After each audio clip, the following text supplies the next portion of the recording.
কাদের কাদের অ্যাকাউন্টে অন্নপূর্ণা ভাণ্ডারের টাকা ঢুকবে না, মাননীয় মুখ্যমন্ত্রী নিজেই ঘোষণা দিলেন। এই ভিডিওটি দেখে যাবেন। আপনি চাইবেন না যারা ভ্যাকসিনেশন করে না নিজের বাচ্চাদের, বলে ভ্যাকসিনেশন করলে নাকি জন্ম নিয়ন্ত্রণ হয়ে যায়, তারা কেন সরকারি সুযোগ সুবিধা পাবে?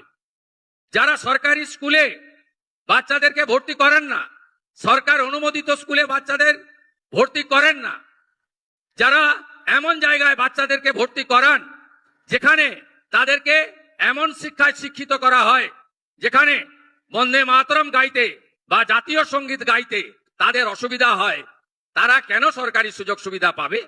তাই আমাদের যে ফর্ম, আমাদের যে ব্যবস্থা, তাতে আমরা একবারই চাইব, এবং এই স্বচ্ছতার সঙ্গে যে তালিকা হবে, এই তালিকাতে আপনাদের যা যা প্রয়োজন এই ডবল ইঞ্জিন সরকার তাই তাই পৌঁছে দেবে। যেখানে দুর্নীতি থাকবে না, মধ্যস্বত্বভোগী থাকবে না, আপনারা প্রতারিত হবেন না, আপনারা একজন এই রাজ্যের নাগরিক হিসেবে আপনার অধিকার আপনি পাবেন। এই নিয়মটা কি ঠিক করেছে নাকি ভুল, কমেন্ট করে জানাবেন।